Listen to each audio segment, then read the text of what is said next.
محمد توفيق صبر رحيم بيقرب له عبد الشافي تاني. حلوه حلوه حلوه لعبها، حط جسمه عبد الشافي، حط جسمه تتصلح، هوبا جول جول.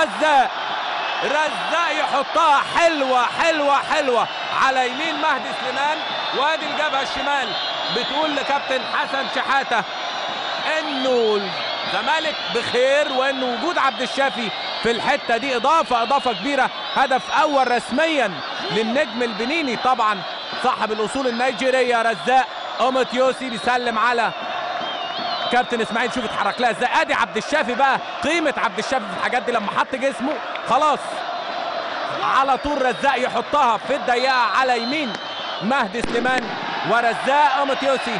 كنا بنتساءل على الافارقه بنقول اهلي وزمالك اقل الانديه استفاده بالعنصر الافريقي.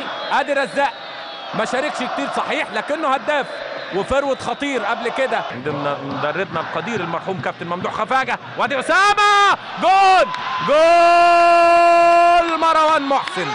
مروان يا مروان يلعبها حلوه يفلت المره دي في غيبه من دفاع الزمالك بعد ما تخطى الجميع وعمل اسامه محمد العرضيه. ومروان فرس الرهان الاول عند طه بصري، على طول يتواجد في المكان الخطر ويعادل النتيجه، وتصبح النتيجه 1-1 بعد دقيقه 15.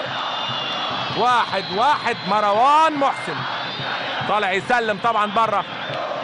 شوفها تاني اهي، اسامه اتحرك، وجدت الخطوره، تحرك من مروان بيجيد في الحاجات دي، مفيش